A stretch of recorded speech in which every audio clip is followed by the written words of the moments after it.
Deep in the ocean, an orca pod is on the hunt. But these aren't your average orcas.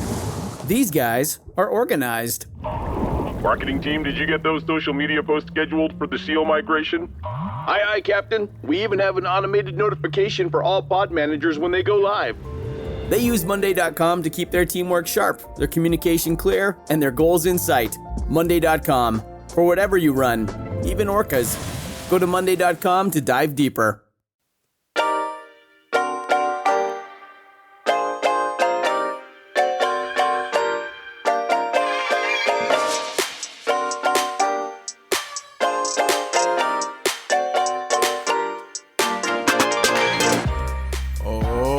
Welcome to the RuPaul's Drag Race recap show for Global All-Star Season 1, Episode 6, titled It's 5 O'Clock Somewhere. My name is Joe Batance, and I am joined, as always, by one Kidota co-host from Tokyo, Japan. Please say... Ooh. To Miss Roberto Mata. Hey, Joe. How you doing? Konnichiwa, Robert. Oh, konnichiwa. I was not just in Tokyo, Diva. I was in Kyoto and Osaka and Okinawa and Kakone. I was traveling. Well, hajimemashite. Watashi wa Joe desu. Yoroshiku Where onegaishimasu. did you learn this just for this bit? There's no bit. Guys, I am multilingual. I don't know why you're doubting this, Robert. Oh, not weeaboo Joe Batance. Yeah, 100%. I had my little pillow right here with I had it specially made. It's a David Archuleta pillow that I sleep with. Did you see that video of Miss Jade So singing with David Archuleta that's been making the rounds? No, what's weird about that is the afterthoughts usually are pretty good about if David Archuleta walks across the fucking street, they'll send me a picture. But you know what? All the time it's always like shirtless or in like one of those sheer shirts. He's clothed in this one. Yeah, they probably. But it's a tight shirt, like in true Robert Mata fashion. I think he saw me walking on the street and says, "I want to look like that faggot." I wasn't going to talk about this, but I'm going to talk about it. At the risk of getting in trouble, everybody, I'm going to talk about this. Robert, you know I love you very much, right? Uh-huh. Okay. And by the way, I appreciated this. I actually was anticipating this. Come on. Robert posted a very attractive, hot pic of just like one peck peeking out of his kimono. But no nipple. It's a yukata. What'd you just fucking call me? Also, you're going to retract all this nasty and rudeness when I give you your little token from Japan. Exactly. Don't you feel bad now? This week, the queens compete in another sewing maxi challenge. For this week's mini challenge, they also try to put on makeup in a moving airplane. In the end, Tessa Testicle won both the mini challenge and the maxi challenge, while Galavado and Soa de Muse were placed in the bottom two. After lip sync battle for their lives, Galavado lived to see another day, while Soa de Muse was asked to sashay away. Robert Mata, what did you think of that lip sync, and did the right queen go home? I thought that the lip sync, unfortunately, was rather messy. I was hyped for it because Galavado and Soa de Muse are both such great performers. I would say the best lip syncers of each of their respective seasons and possibly their entire country's franchises thus far. Really, really great performers, and I expected a battle to the end, but it was more of a gymnastics routine that didn't really connect for me, sadly. Not to be negative. It's funny that you it's say what I saw. It's funny that it's coming. It's funny that you say that because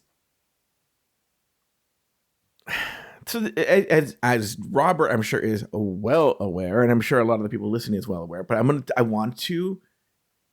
not usually good at this, but this song's been done before in season 10's finale.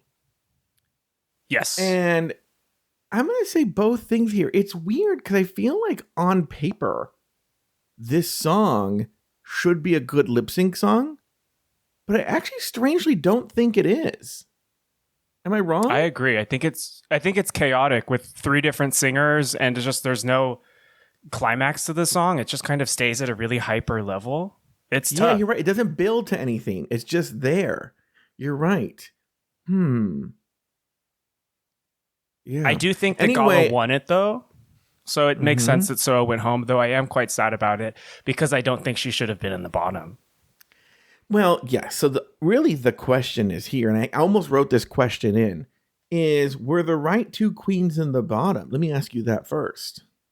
No, I thought that Vanity should have been in the bottom for that I think- green something. Look, here's the thing. I think you know and I know, but this would never happen. Was if you're just going on the principle of any given Sunday and all things being equal, Kitty and Alyssa should have been in the bottom. I'm just gonna say. Oh, you think Kitty? Oh, I thought Katie's outfit was awful. I mean, I think she's a kiss ass doing the whole RuPaul homage and being very explicit about it. But I do also think that her outfit was copy and paste always the same boring, tacky, basic shit she wears every single week. But I thought that it was cleanly constructed, whereas Gala's. We'll get to it. Yeah. No, because here's why. I'm sorry. I'm going to talk about this right now because this has angered me the whole time, and I wanted to get it off my chest. Galavaro had the outfit pretty much close to its final state at the table visit. So if this gold shit right here on her chest was a problem, I didn't see it. But why didn't RuPaul say shit at the table visit? Well, I don't think I don't think RuPaul cares much for Galavaro to begin with. Well, that's mostly what's because very obvious. Yeah. I mean, to respond to one of your points that you made on Rulaska Thoughts, you said that it's not even malicious; it's just lazy. I would argue that kind of disregard for people of other cultures is malicious. Sure. To be honest with you, the laziness is disrespectful. I think. I see what your point is. It's almost like a gross negligence. But my point would be, though, now we have to see it elsewhere, is I guess the answer to your question is, does this laziness carry on to other seasons, whether it be American, UK, or whatever? Or if it's only isolated to the international seasons, then you're probably right. It's amplified this season for sure. Yeah. Okay. On the lip sync. In the confessional, so when they were doing the lip sync, I thought Gala was going home, having nothing to do with performance. But in her confessionals during the lip sync, talking about the lip sync, Galavado's eyes were red, which is usually a good sign that, oh shit, that person's crying. So they went home. Yeah. So I think this bitch didn't want to sneak something in Japan. Now, maybe I'm coming to you as a younger person. I don't know anything about this Jessie J. Does she have shocking red hair? Why were Soa and Gala in this shocking red hair? And Nicki Minaj doesn't have shocking red hair. I feel like Nicki has had shocking red hair. Okay. There's this video of Nicki where she's like, you bitches can't even spell Prague. And I think she has red hair in that one. And I think she had red hair on her guest judge stint on Drag Race in season 12. Oh, okay. Well, then but Jessie J is so irrelevant, I couldn't tell you. I know. So does she have other songs besides this one? There was one. I think it was it's something to do with money, like bills. Gotta get my. There's something money related. Wouldn't it be funny was just with the melody of Bang Bang. bills, gotta pay them. You know, I personally, I don't love that song, but we've already talked about that. So I'm gonna tell you what, Bang Bang. I don't hate the song, but it feels like you're in the aerobics room of a Crunch gym in Rowland Heights, California, and this is the song that they do like 10 minutes before the closing, where they're really trying to get the 50-year-old women in their leg warmers get really excited. We're going for the final push. And I feel this is the song they put in. Yeah. I vibe with that. I kind of see it more as like 4 p.m. on the Sunday of Pride, where everyone's tired from the parade, but the people who want to function are still going to function. So we're at Trunks getting $8 drinks, and we're desperate for something good to come on so we can actually feel the energy. Oh, I feel it's one of those songs that you're at Times Square during the holidays to visit your parents, and you go to one of those kitschy tourist restaurants, and this is the song that comes on where all the waiters and waitresses get on the tables and start dancing at the same time. I feel it's more like when you're at Shibuya Crossing on a Saturday after riding go-karts around the city, and you go to stop at the Pokemon store to get something for your cousin, but then you see an American drag queen singing at the Hello Kitty store. I feel it's one of those songs where the person you wanted to go forward brings a stupid fucking stunt to the show and it fails miserably on the stage. So now you have to make a 3-way lip sync to somehow save this episode and season. And so there's Karen Michaels, Eureka O'Hara, and Aquaria who somehow has like confetti guns in the number. And when you're there live, because you go to every season live for the most part with Evan Ayres, and you guys are in the commercial break, and it's so chaotic. I had no idea what was going on during the stage. Did you say Karen Michaels? Cameron Michaels. Oh, I thought I heard Karen. Karen Michaels is my accountant. They both struggled with the words, but I don't hold it against them because they don't speak English native. They're not native English speakers. And that's all I have on the lip sync. But why don't we do this? Why don't we take a break? And when we come back, we are going to talk about the rest of the episode.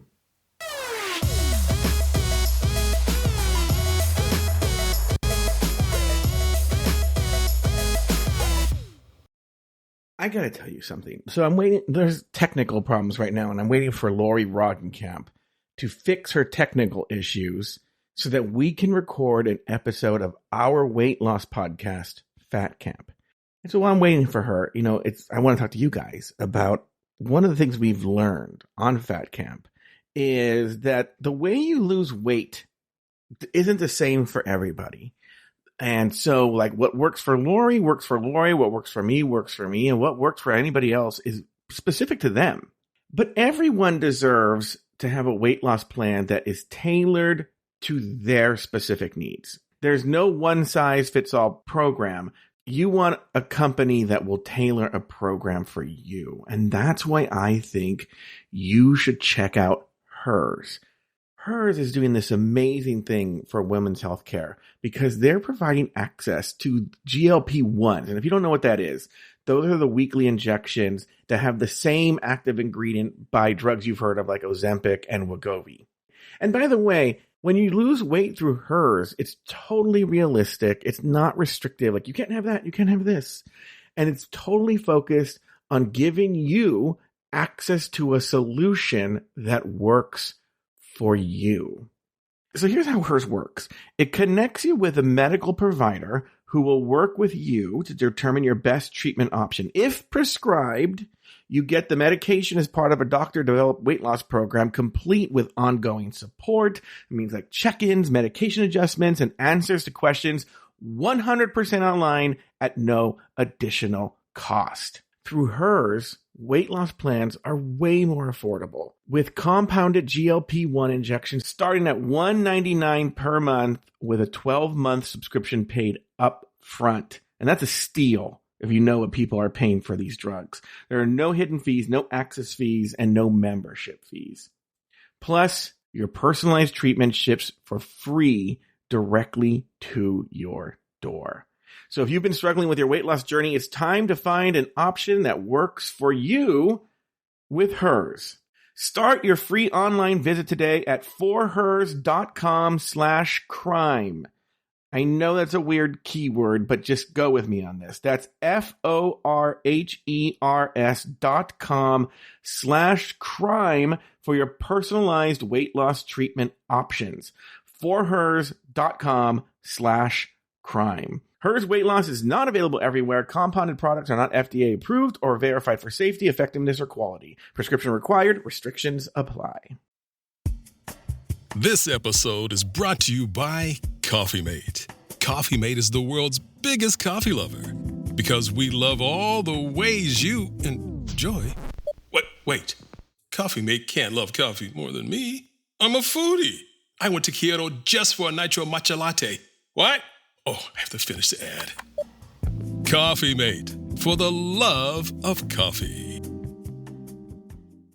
Your teen requested a ride, but this time not from you. It's through their Uber teen account. You drive your teenager around, a lot, to their friend Jacob's house, their other friend Jake's house, to James's, to Jaden's, to Jalen's, to... Mom? This is Jake's house, not Jacob's. Now with an Uber teen account, your teen can request a ride under your supervision. They'll ride with a highly rated driver, and with live trip tracking, you'll follow along the whole ride to their friends' houses that all sound the same. Add your teen to your Uber account today. See app for details. Bye, Mom.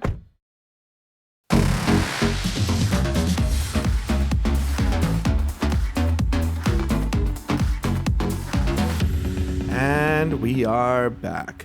After Eva's elimination, the girls wish her the best and congratulate Gala for surviving the lip sync. Meanwhile, Vanity confesses she was in her head during the last challenge and not performing at her best. The next day, the girls enter the workroom ready for the competition. More praise for Gala and more condolences for Eva. Once again, when Alyssa opens her mouth, RuPaul enters the workroom to announce this week's mini challenge. The girls will get into quick drag and do their best to apply their makeup midair. What this really means is that in groups of 3, the girls will sit on a bench that's being rocked by the pit crew. At the same time, they will attempt to apply their makeup. In the end, Tessa Testicle won the mini challenge.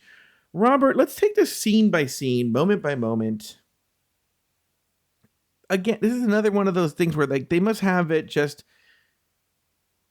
in their sequence, their layout, I can't remember words. What's that board where they put the shots on? Whatever. That they have to do something, a teaser at the beginning. The storyboarding? Thank you, storyboard. That they have to have a teaser. Because, again, it's a big fucking nothing burger, this teaser. It's just after the elimination. Where it's just like, sorry, Eva, you're gone. Congrats, Gala. Yeah. Yeah. Yeah. Nothing really happened. They did seem to express a little bit more about the eliminated queen, but not actually, that's not true. My note here was that Galavado has a confessional where she starts in English, but then by the end, when she gets emotional, she starts speaking in Spanish. And I actually wish they did that more. I think this is a global all-star season. I realize that subtitles aren't for everyone for various reasons, but ultimately we can hear a little bit of Spanish if that means we get to hear a queen express herself exactly as she wants to.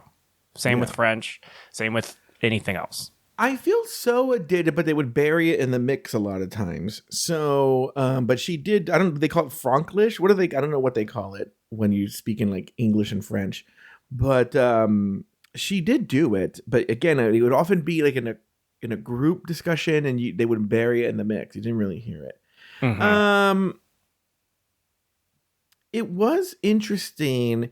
I will say this after the elimination is the one thing that was very obvious on a rewatch is you're like, oh, well, you can tell who has the targets on their backs.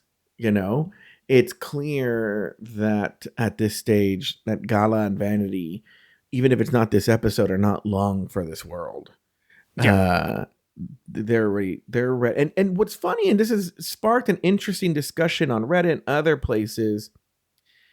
The last time I noticed this in any kind of relevant way, or maybe it happened other times I didn't notice, but I noticed in All Stars 2, I felt that the editors edited that show in a way that was a love letter to RuPaul, making the case for Katya. I sort of feel that way about All Stars 2. That it was edited to make the case for Katya to win. And I'm almost wondering if the way that Kitty and Queen are clearly not liked by the editors, but that Gala especially, it seems to be that the editors really like Gala, and they're sort of portraying her in a way when they can, in a very positive way, because I think they're seeing sort of the unfairness. And I'm really trying to check my Mexicanness at the door, if I'm being honest with you. But did you have any thoughts on that? Did you have any, because this has come up on Reddit too, where they feel that the editors are turning Kitty and Queen into villains? Well, if they're trying to course correct, that could explain a little bit why the show just feels a little disjointed. That said, no one made Kitty make a million nasty side comments about Millennia, and no one made Queen Kong walk around like she's the goddess of the earth. They did that themselves. True. So that's very, very true. Now, let's talk about that mini challenge. But before we go, they come in the next day, and I feel this is but again, I find it weird that they outsource the editing too, but whatever. But this is the only season I can think of, international or otherwise, where this is the second or third episode in a row where the queens say the exact same shit they said after the elimination. So after the elimination, they're like, oh, we're going to miss Eva. Yay, Gala. Congratulations, Queen, for winning. And then did the same thing the next day. Yeah, especially when these episodes tend to run a little shorter. I think this one was actually an hour long, but even still, they're not using the economy of time very well. No, it's a very, very strange thing. But now let's go to that mini challenge. So like I said, if you don't watch the season, RuPaul comes and says, we're going to go on a flight. Which, what's this fucking bullshit where the girls pretend like, oh, a flight? And then Van's like, I'm afraid of flying. Mel, did you really think you were going on a flight? Did you really think that? When they're rolling in this fucking set, the pit crew comes out, did you really think that?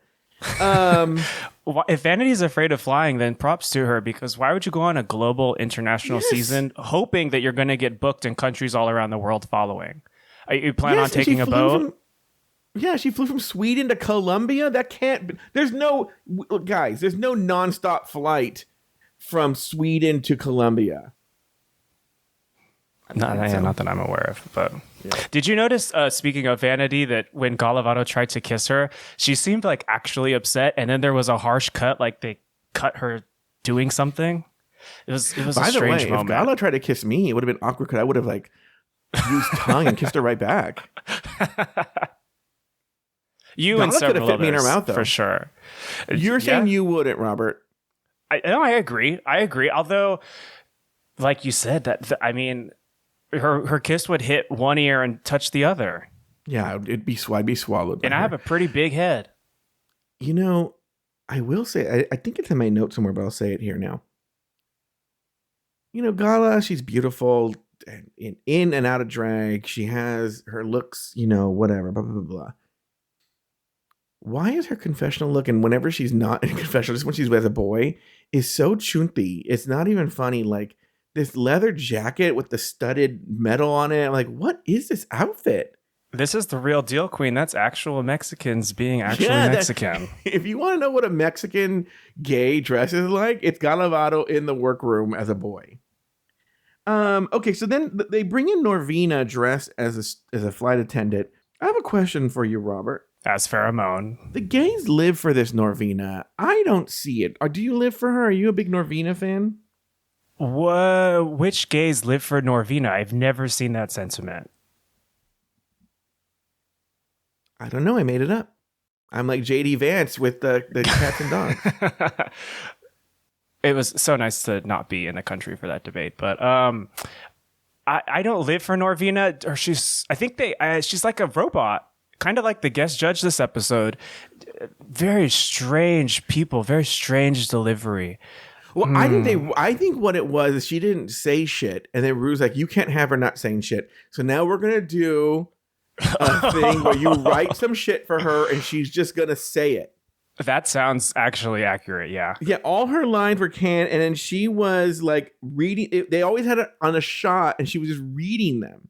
Mm-hmm. And no one laughed. Yeah, there was never a response.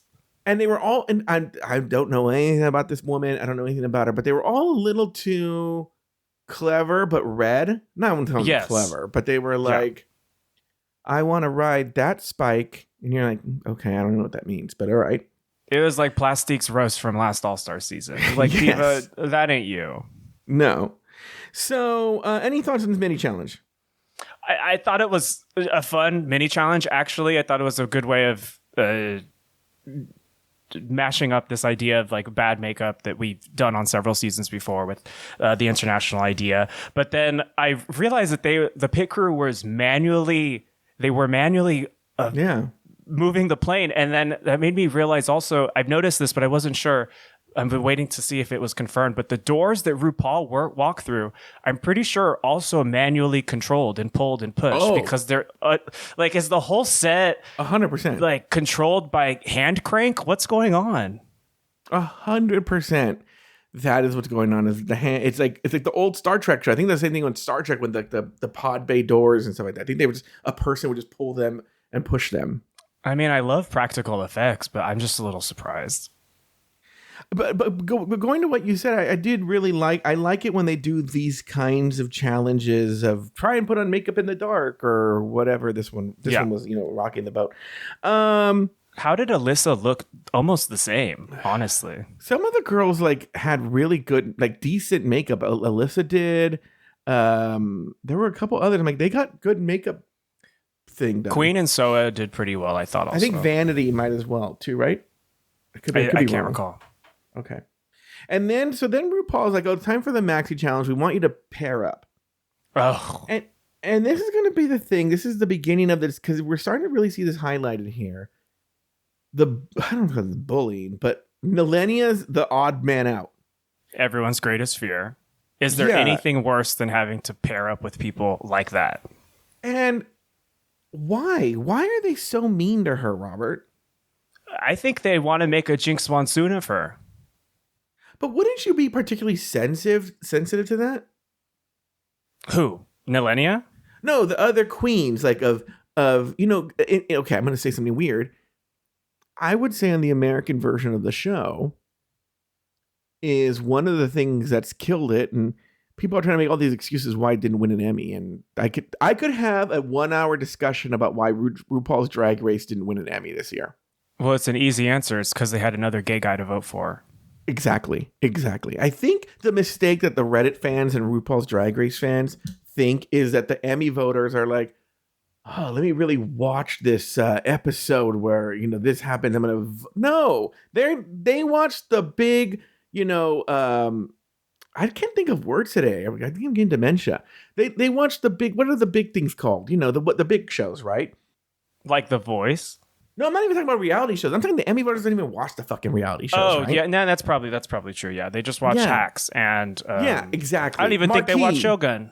Yeah, the Shogun, Hacks, the Bear, all that shit. They watch that, right? Prestige TV, Prestige Television. They watch that, right? But they're not watching. So what they do, and I know a couple of Emmy voters, and they've just told me this. Robert's EGOT friend might have told him this. Is then they just go to, oh, that sounds right. Yeah, sure. I like RuPaul. They're funny, or I like gay people, they're not really looking at the quality of the show. And so now this Alan Cumming with this Traitors, there's actually a chance they might have watched it because it's pretty popular. It was actually really good. Yeah. And they're like, the cast was amazing. We've been voting for this RuPaul for 9 years now or whatever. There's another faggot here on a decent show. Why don't we do this one? The end. Yeah. I agree. Anyway, what do you think of this Kitty calling Elenia Dolores Umbridge? We know you're a big Harry Potter fan. Well, to start off this conversation, I am not a J.K. Rowling fan. I do not condone anything about that woman. Do not associate me with that. However, yes, I unfortunately know everything there is to know about Harry Potter. So when Kitty called Nelenia Dolores Umbridge, she was referring to the jacket she was wearing, which honestly was almost a complete replica of what Imelda Staunton wore in the Order of the Phoenix. So ironically enough, Kitty's been acting like Dolores Umbridge, and maybe she knows that a little bit, and that's why Umbridge was on the mind. Yeah. And so she projected that onto Nelenia's admittedly heinous pink jacket. So we got a letter, Robert, from Allie, big listener Allie. She's not large. She's just like an avid listener. And there's a lot of nice stuff about us in the beginning, but this part says, Joe, please, in capital letters, ask Robert about Kitty's comparison of Nelenia to Dolores Umbridge. Wow, what a claim. I appreciate so many things about Robert's perspective. He's so emotionally mature for being so young. Oh. But as a humongous Harry Potter fan myself, I would love to know what Robert thought of that, and if he could please compare more queens to the Potterverse. Hopefully this is inspiring for many afterthoughts. Thanks. Yeah, I could do that. I'll try to be quick about it, but I could run through it really quick. Okay. I'll start with Kitty, and then I'll go alphabeticals, just because we've been talking about Kitty. I think, ironically enough, she's the one who's acting like Dolores Umbridge. Protected by institutions, takes a weird glee in being a little bit malicious and sadistic. I think the other comparison would be Draco Malfoy, just kind of petulant, British and blonde and talking shit. Right. Sure.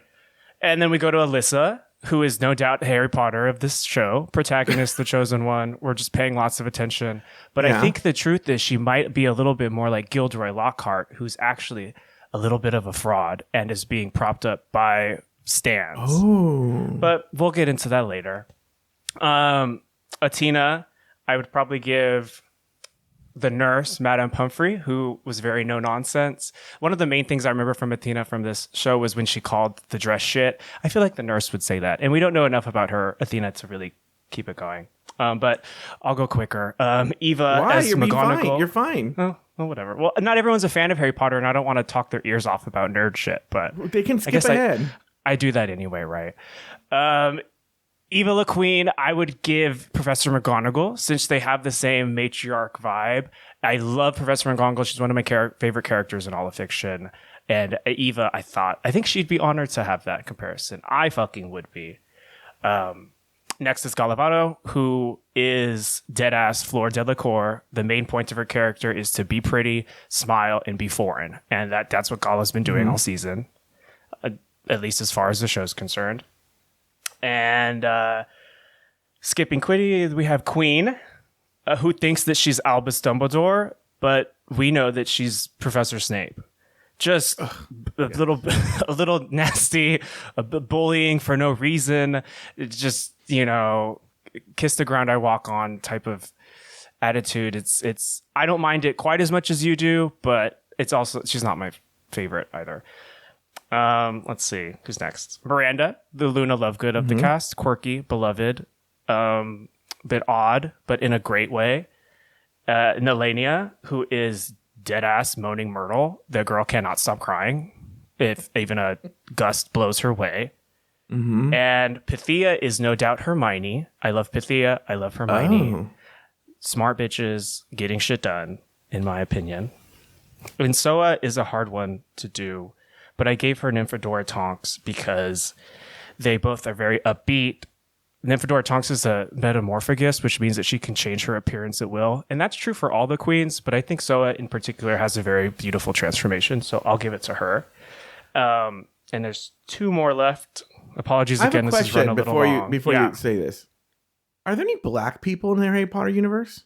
There's Dean Thomas, there's Angelina Johnson, maybe Lavender Brown, but they made her white in the films. Kingsley Shacklebolt, think about that name for a second. There are a few, and I'm sticking to the main series of Harry Potter, not like the Fantastic Beasts and Where to Find Them universe, because that's a whole nother thing. And who knows their names? What about this Cursed Child? Did you go watch that? Awful. The worst thing I've ever read in my entire life. But really? I would still go see it if someone wants to take me, because I heard that it's just a really fantastic show. So if I ignore it and pretend that the writing doesn't exist, I'm sure it'll be a great time. Again, I love practical effects. Okay. Yeah. But to Tessa, who I kind of had to think about, I settled on Colin Creevy, who's really a limited character in the series, but she's kind of like a bratty, annoying child who is obsessed with Harry Potter, and Harry Potter in this case being Alyssa. Tessa's obsessed with her. So that's who I'm giving Tessa. And Vanity, this is a compliment to her, and I would also take it as a compliment. She gives me Lucius Malfoy, who talks a big game, but ultimately continues to stumble, unfortunately, with a certain air of pretense, and I think that's how she's been performing this season. And unfortunately, I couldn't find a place for actual icons of the Harry Potter series like Rita Skeeter or Madame Maxine or one of my personal favorites, Winky. But it was hard to match character traits to these queens because they don't really align. What about from all seasons, though? Because is there a Winky in all the seasons? Is there... Winky is so funny. She's a drunk house elf who... Well, she becomes... That's actually kind of devastating if you think about it. But she's also a character in a book, so it's fine. Maybe Fifi could be Bellatrix Lestrange. Just a bit unhinged and ready to fight. Yeah. Yeah, I could go on, but I think that we've had enough. I think, okay, Robert, I know what you're doing, and I'm here for it, to be honest with you. I'm being honest. Everyone's gonna fucking love this, and they're going to, if you want to do this, hit me up at, Joe Batanz at afterthought.media and tell me, or just on Instagram, people have to hit me up on Instagram at Joe Batanz. I could do it for Pokemon. Oh, I wish Robert would have done more. I loved hearing this. Blah, blah, blah, blah. Anyway, for this week's Maxi Challenge, RuPaul had the girls pair up on their own. Alenia was the odd one out and chose to join the pair of Kitty and Pythia. The teams were as follows. Well, we now know Alenia, Kitty, and Pythia. Alyssa, Edwards, and Tessa Testicle were Team 2. Team 3 were Vanity, Vane, and Soa Demuse, and Team 4 was Queen Kong and Galavado.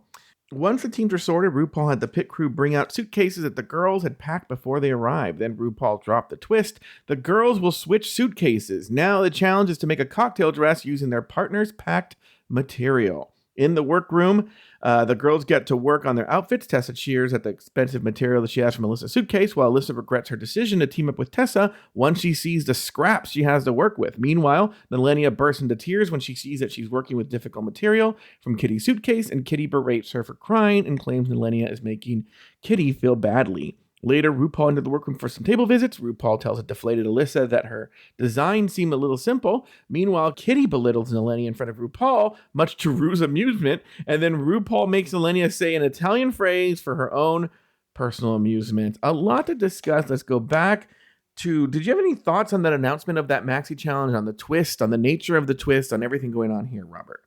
Yeah, I was a little confused. I think I missed the part the first time I watched it where Ru said that we asked you to pack your bag for this challenge. Mm-hmm. And I was so confused about, why are the suitcases different sizes? Why does everyone have different colored suit? Why is this so not uniform? Why does this doesn't make sense? But then I rewatched it and I got the clip. I got it, but I still don't understand why the suitcases were different sizes. That just seems unfair. They should have told them use a specific carry-on size of whatever. But I'm being nitpicky because that's how I am. Well, it's funny that you say that, because I think I have a different angle on the same question. I want to know what the rules were. What were they told specifically? Because why wouldn't you, in anticipation, obviously it was some sort of design challenge, you pack as much good shit as you could? Well, like, in other words, why would... Soa had whose? Well, Soa's suitcase was very small. She had Queen Kong's. Oh, so Queen Kong just packed one big yellow piece of fabric? I'm so sorry. She did not have Queen Kong. She had Vanity. Yeah, she had... So Vanity just packed one long, like, gold or yellow piece of fabric? Tessa just packed scraps of shit? Yeah, I don't know what Tessa was planning on doing. Yeah, that's what I'm saying. If you give this instruction... and you've already spent a lot on your whole package, what is a few $100s more just to make sure you have, because you think it's for you? Like Alyssa, in other words, why wouldn't everybody do what Alyssa did? Now, maybe they don't have Alyssa's budget, but at least something close. It was very strange. Yeah. Well, I mean, it was harped on the entire episode that getting Alyssa's box was jackpot, which they didn't know what was in there, but because they knew Alyssa had the money, they were like, oh shit, this is an advantage. Yeah, that's why it was very strange. Like, what were the instructions? So I don't get what it was. I'm going to say this right now. And I've talked about this on the show before. I think most famously people like, who's the one with the eyes? Most of them. Yeah. Mayhem Miller. And who's another queen that didn't live up to her reputation? Britta. Brita Filter, is that there are queens who are fantastic, fantastic drag queens. Actually, if I'm being honest with you, Trixie Mattel is one of these people, but they're just not good at the competition. They're just not good at Drag Race. They're good at doing drag in whatever form they do it, but they're not good at Drag Race, okay? But then there are people, well, I guess this person is also that. What I'm trying to say is Tessa's not that different from Alyssa. I think is that Tessa's drag is not that great from what I've seen, right? But man, this bitch makes great fucking TV. Tessa is, to me, a star. She is 100% a star. She's a lot of fun. She's making great TV, and she's making a case for them to keep her around. Because I don't know what this show would be without her. You know? I think she's great television. She's making another case for her to be on an All-Stars. I think her English is good enough to be on an American All-Stars, you know? Oh, definitely. Yeah. Yeah. So, like, she's a lot of fun, and I think, again, I haven't been a really big fan of her looks or anything she's done, but she makes very compelling television, and that's what this show is. It's a television show. Do you have any other thoughts, Robert? On Tessa, I think that I personally love some of the looks that she's pulled out. I know everyone hated on that pink dress she wore, but I ignore the dress so much every time I look at that look because I just loved the wig on her. It looked amazing, and I wouldn't have expected her to do that. So I just think that as a queen, she has room to grow, but who doesn't love this little kid running around causing chaos and having fun? And, so, yeah, it's funny how you use those words and everything like that, because we're going to get into the big drama of the episode in a second. But before we do, I want to give you a chance to address something. On last week's show, Christian called Tessa her. She said that Tessa is Christian as a drag queen. And then Christian said, and I have my own thoughts, but I held them. I bit my tongue. The reason there was a roulette of thoughts was I wasn't even allowed to not bite my tongue. Is she leveled some charges against you, Robert. One of them being that you're very negative. Do you want to respond to anything Christian said right now? Well, firstly, that's my girl, and I know that when I see her next, she's going to walk it all back and say, you know, doll, I was thinking about it, and you're actually not that negative. But to address the issues as they were spoken, I really can't take it to heart because Christian said that and then spent 45 minutes criticizing the episode in even harsher terms than I use. Yes. This is the part where people have talked about this, and I've said, this is a queen, and I think we talked about this a little bit. We touched on it a little bit in the show. But Christian and I had a pre-show conversation where Christian said, this is before Christian watched you, I'm about to watch the episode, but I don't want to be like Robert, and I want it to be positive. I want this to be a positive thing, and I want to say positive shit on the show. And I was like, all right, we'll be positive. It's fine. I don't care. Right? Then he watches the episode, and then we record the episode, and I'm like, okay, and I'm going with this plan that we had that we're going to be positive, and he's like, fuck that, I don't have anything positive to say about this episode. So he learned in real time. Yeah, and then he's negative, like super negative, really harder than you and I have ever been on these girls. And you're pretty hard on a couple of them. Oh, no. Contraire, mon frère, our friend said that I'm very nice to the girls. I will agree. I'm very hard on this Queen Con. And then I was like, did he hear himself the past 45 minutes of this show? It was camp. I I laughed the whole time. I will say, I guess also to address it and not just, try to ignore it. I'm trying my best to be positive. I think we all know how excited I was for this season. It's my fucking Super Smash Bros. Ultimate of Drag Race. I live, I laugh, I love. I'm still excited to watch every episode. The vast majority of my beef is with the production of it. I find the music choices odd. I find the editing off. I find the splicing and the camera angles fucked up. I find the storyline non-existent. I am just really disappointed by the actual creation of it, not the queens themselves. Yeah. Yes, Kitty's grating, But I can deal with that on a drag queen TV show. You know, it's not gonna. I don't hate the girl. I just don't care to see her as often as they show her. But all my problems are almost always, why did they make this stupid decision? Is this their first time making a show? So look, here's the other thing too, is there have been cases, I've been doing this for a long time, where there have been seasons where I've told the truth, and concurrently on Reddit, they're living for that season. And then what happens is a couple of years go by, and then I land up being vindicated, and they're like, oh, that was a horrible season. They just like it during it, right? This is one of the few seasons where I think we're actually easier on the show than the rest of the fans are, at least on Reddit. They hate this season. And it seems to be this season. They hate it. It's the lowest rated season on IMDb. Every episode goes down the toilet. I think they don't like the riggery.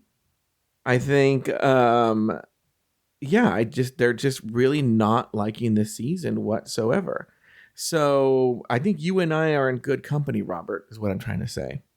Well, I mean, I've been trying to hold the cultural conversation until it really was relevant, but I think the margarita pizza moment exemplifies that the best.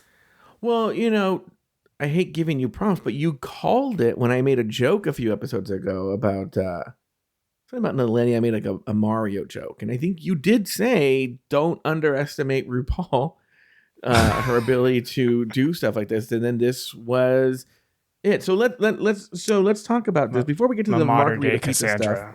Yeah, before we get into the but I believe you most of the time. Before we get into this let's talk about the other moment that happened before the margarita pizza. Mm-hmm. Where the girls are going through their suitcases, and Nalenia got Kitty's suitcase. And I was very clear in the script, and I want to be very clear now, because Nalenia says this multiple times, that the reason she was upset was not what the fabric looked like, but that the fabric was a very difficult fabric to work with, and she's not the best sewer. The muse. Yes. And Kitty kept framing it as if she was gaslighting Nalenia, essentially. And I am not here for people taking a person and portraying them to the public the way they don't want to be portrayed. I'm not here for it.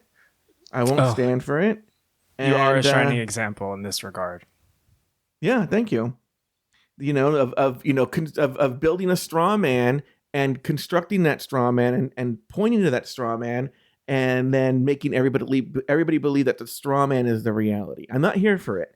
And so Kitty was trying her best to make it seem like Nalenia was mad about what the fabric looked like, and that wasn't the case. What are your thoughts on this? I mean, why? I've just been through life enough, but why would you approach a sensitive soul who's already crying, writing notes, and then poke at her? Yeah. More or less being like, I'm really offended that you didn't like my fabrics, as if it was a personal attack or choice. It just made, why are you going to go start a fight with some poor girl whose already tender-hearted soul is broken? 100%. Well, people don't watch the show. What Robert's talking about is a little later is Nalenia is just quietly crying and sewing, like fucking goddamn, the woman in Rumpelstiltskin, and the out of nowhere, Kitty's like, "Why are you crying, you stupid cow?"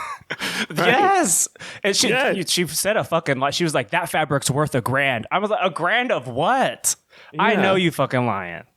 Yeah, and she's like, "You stupid cow, why are you crying?" And she's like, and then Nalenia keeps saying it's not the fabric. It's just that it's very difficult to work with. And, they're under a time crunch. And by the way, Kitty intentionally said that she set things up so that she would get Pythia's suitcase and she didn't want to get Nalenia's and all this shit. And So my question to you, why are Queen and Kitty so mean to Nilenia? Why are they so mean to her?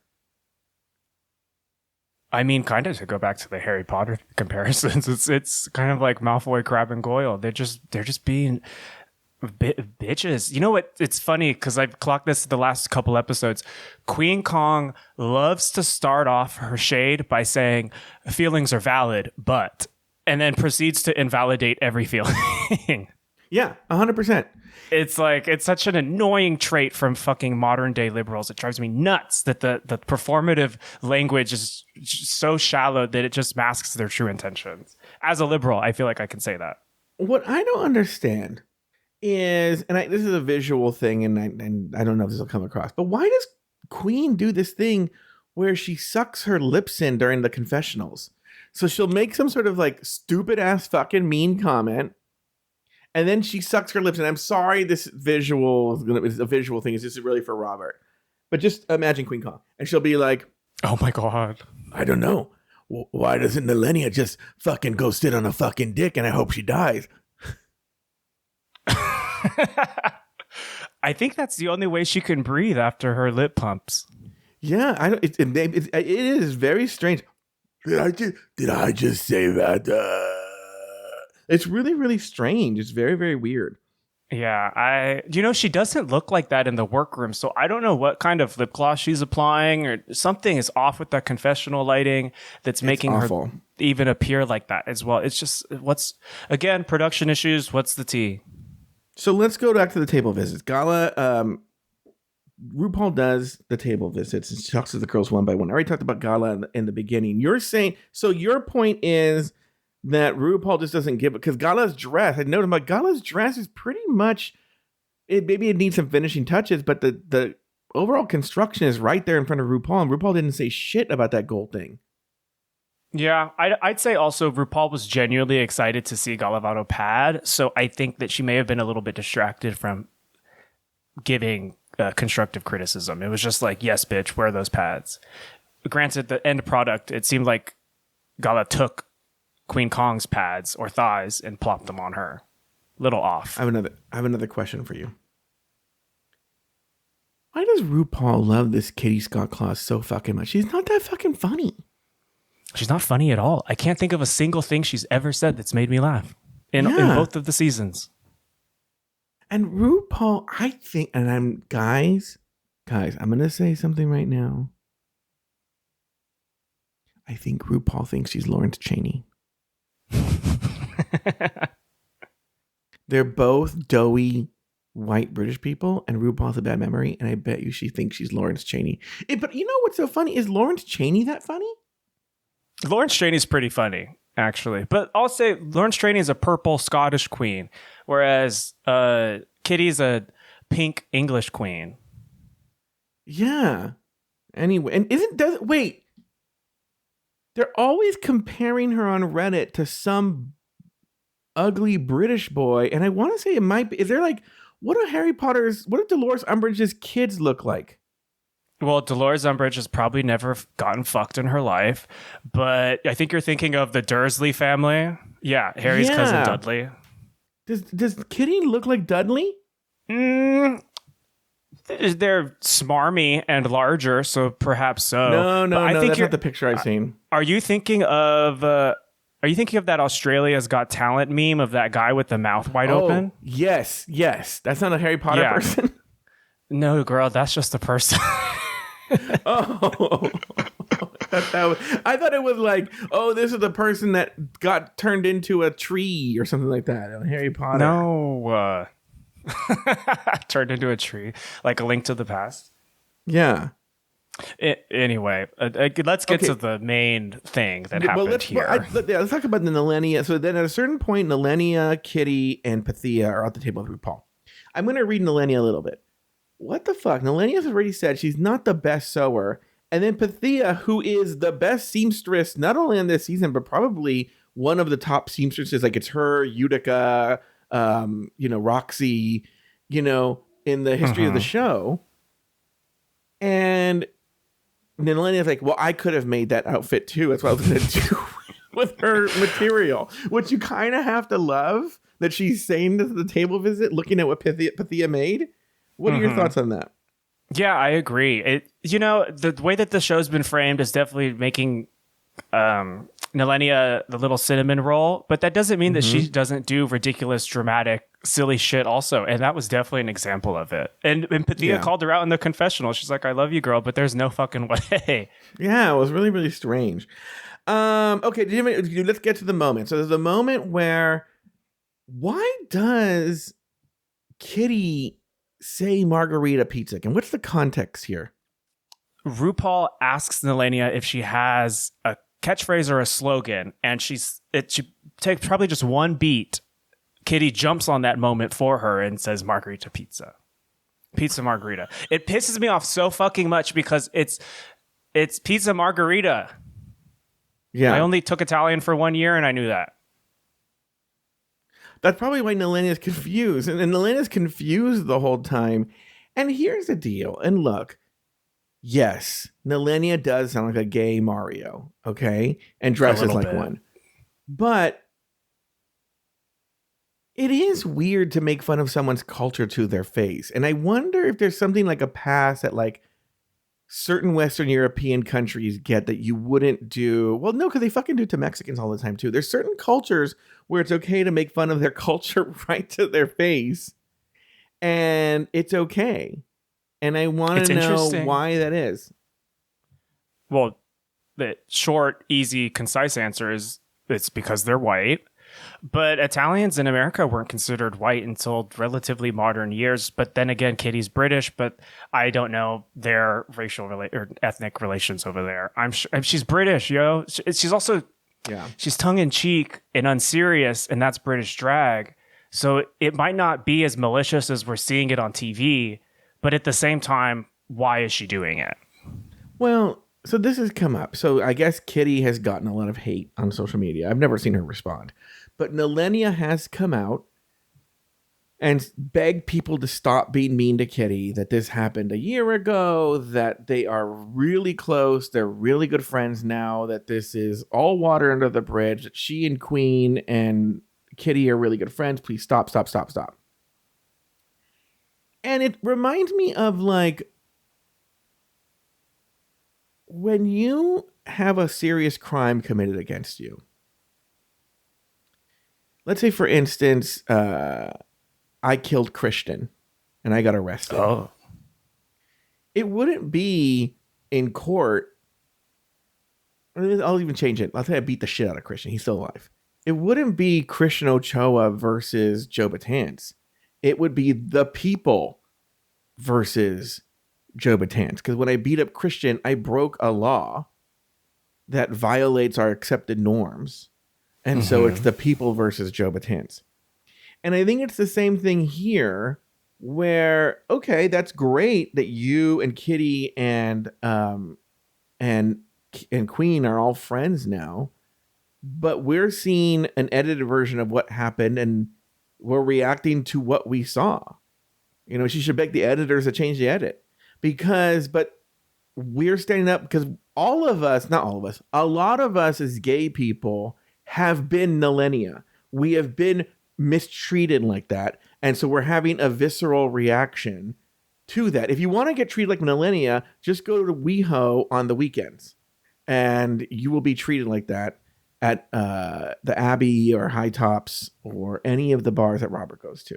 Not by Robert. Not by Robert, though. Robert's very nice. Not by Robert. Well, I mean, it's not like I'm nice to every single person I lay eyes on, but regardless. Yeah. So the point is that, like, you know, we're reacting to what we see and we don't like someone being mean to a doughy, weak white person. Nerdy. She's nerdy. Not a good sewer. You know, not funny, cries all the time, a crybaby, you know, like They have called her annoying several times, which is what I called out during the Meet the Queens, is that she's hyperactive. Yeah. We don't like people being mean to, like, you know, she's not fat, but looks fat. It's really weird because when I see her on the runway, she's not fat at all. But in her confessional, she looks fat. Like, goodness. Robert, am I wrong? She looks chunky yet funky in the confessionals, but then I see her walk down the runway and she's perfectly not fat. I think doughy is probably. I think doughy is kind of a vicious word, but I do think it's applicable here because she's not husky nor thick boned, but she's not fat. She just has no shape or form. She's just like I think she has like baby fat and a baby face. Yeah. She hasn't gone through her second puberty yet. Yeah, we don't like seeing people say mean things about a person like that. All right. In the workroom, Tessa relishes the idea that she's made it farther than her original season. Vanity decides to completely overhaul her outfit. Kitty feels confident while Nalenia struggles with her fabric. And it's elimination day. The girls get ready for the runway. Gala elects to use pads. Soa diversifies her makeup. And meanwhile, Vanity works feverishly to finish her dress. Any big thoughts here, Roberto Mata, on the workroom, the second part of the workroom? Yeah, you're going to hate this. And I'm not saying it just because of that, but also that is an element of why, because I think it'd be funny. But I thought it was actually a really nice moment when Soa and Queen had their makeup tip sort of tutorial, and Queen, as a person of color, helped Soa work with her foundation and lighten it up. And I thought that was a moment that we haven't really seen of Queen this season. She tries to be magnanimous, but she usually fails. But I think in this case, it was a great moment and result. I take offense to what you said because, as I've stated many times before, I call balls and strikes. If a person's nice and they're being genuine, I will give praise. And Queen was genuinely helping Soa. I will say it's very interesting to me who Queen chooses to be nice to and does not choose to be nice to. But, why can't she be that kind and magnanimous to Nalenia? Maybe because Nalenia's gotten on her nerves. You called Queen out for this last week, but Queen has come out and said, we weren't there, so we don't know how annoying she really was. I don't like that answer. Michelle does. Michelle, because Michelle's on every season, so you hear this from her numerous times. And they like to have their cake and eat it too. So when things go their way, then you believe the edit. And then when they don't go their way, then they blame it on the edit. Sure. So I agree. If we weren't there and we didn't see the reality of it, then you have to doubt everything, and we maybe should doubt Kitty whether she should have won or not. Well, I guess to use that same logic, we could doubt that the nice moment between Queen and Soa was more than a 5-second exchange. Yeah. So yeah, my disbelief is suspended, at least for now. I want to know, maybe I missed something, even though I watched this a couple of times, but I'm taking notes or whatever. Why did Vanity Vane change her outfit? RuPaul didn't seem to have anything negative to say about it, and I didn't understand why she scrapped it all. Yeah, there really never was any direct reason other than she just had a personal meltdown about it. Yeah, because usually when you see something like that, RuPaul's been like, that's fucking gross. What are you doing? But RuPaul just seemed to be like, okay, that's fine. Sure. Great. Yeah. I'd say that's usually a Snatch Game moment, not a design challenge moment. Yeah. It was very, very strange. Elimination Day. Look, and I just talked about this right now. I'm sick of the whole, oh my God, Vanity's not going to make it on the runway. And then her dress is not cute, but it's done, Her makeup was great also. Yeah. I don't know what they're like, oh no. And then she shows up and she's completely fine. Speaking of the runway, do you have any other thoughts, by the way, on the workroom or Elimination Day? No, I think that was really the Queen and Soa moment was the only thing I really noticed. Okay, and then now it's time for the runway. Category it's 5 o'clock somewhere. The girls had to, design and sew and create and wear a cocktail dress. Did you have any big thoughts on these looks, Robert? Well, just overall, the theme of cocktail dress was probably one of the first times Ru's ever been explicit about, I want the length to be here. These are the specifications for the challenge. And I don't think really everyone even followed it, and then it was never mentioned again. So I don't know why we bothered. Yes. But there's a lot 100%. of that going around, right? a lot of these looks were campus shit and not in a good way. Yeah. I like Alyssa's. I don't know what the fuck is up with her obsession with Katy Perry. It just doesn't really fit her. I guess maybe it does fit her dance teacher persona. It's just odd, dude. But like her tinsel wig was giving fun. Hunger Games. I'm not gonna lie. Remember when Chad kept doing that Hunger Games thing? Oh, do I remember? Are you kidding me? The way Alyssa won't stop talking about Katy Perry, dressing kind of like Katy Perry, like it's a whole Katy Perry thing. Yeah, they actually there's a passing resemblance sometimes, and I don't mean from the season 5 Snatch Game. It's just a thing. I think it's just maybe it's just a white girl thing. I don't know. But I thought Tessa used the boa very beautifully on her arm. I honestly thought that Soa was one of the prettiest ones, even though I recognized the construction of the dress wasn't there. So I was confused and really not trying to be contrarian here for you, but I also thought that Queens was fantastically made.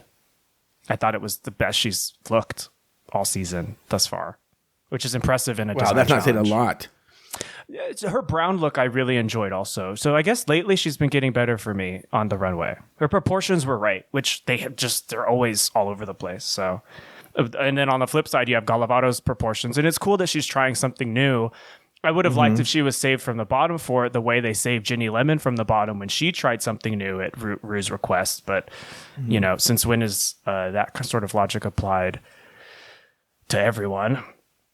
Kitty's was awful, but I thought constructed fine. This was a weird moment. Nalenia said that she now looks like Dolores Umbridge, but I wonder if they spliced that in from earlier in the episode and she was wearing that blazer because her look was purple and Dolores Umbridge is pink.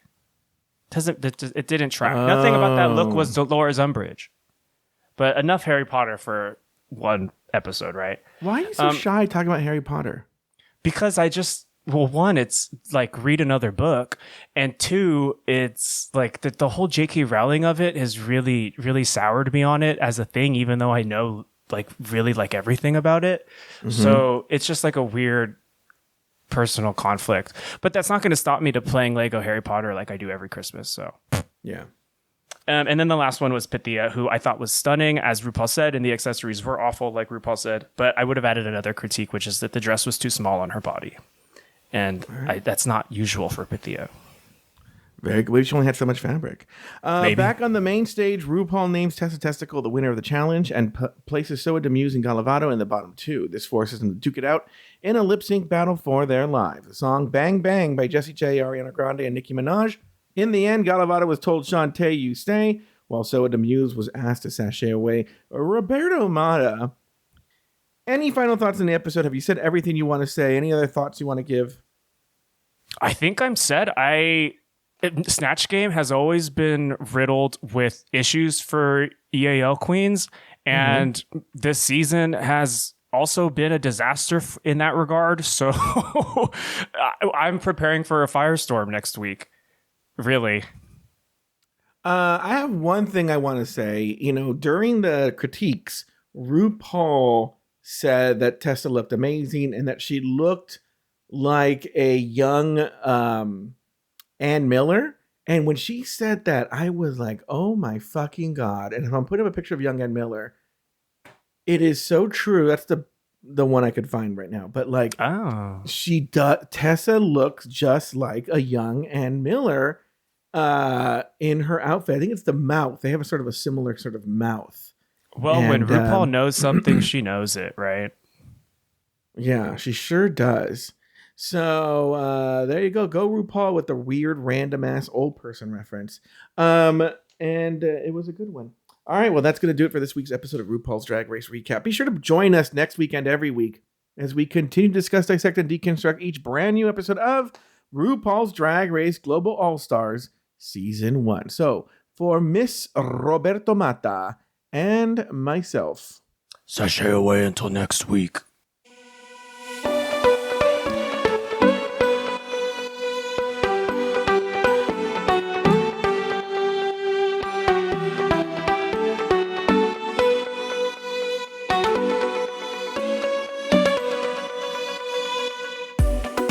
Thank Thank you for listening to Drag Race Recap.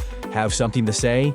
Leave us a voicemail at speakpipe.com/afterthoughtmedia. You can also email us at dragracerecap@afterthought.media. For more Drag Race and LGBTQ content, support us over at patreon.com/afterthoughtmedia. This podcast was produced by Sabrina Vadabancourt. You can follow Robert Mata on Instagram at RAWB54. Follow Joe Batance on Instagram at Joe Batance. Special thanks to these expensive tier Patreon supporters: April Pacheco, Astute Girl, Brad Coley, Derek Byers, Doofus Maximus, E. Smith, Effie Wap, Emma, Phil Skit Pony, Flying Suki, Humble Pie, J. Thomas Plank, Kathy Zender, Lauren Eckert, Lucy Carrasco, Luke Stamen, Mary S., Mike Yeager, Nikki Baker, Mickey Pettit, Poppy Woods, We've Gotta Go Edita, Robert NYC, Sarah Yu, Runner Brandon, Tom Bombs, Traby Cosmos, and Troy Anderson. Drag Race Recap is an Afterthought Media podcast.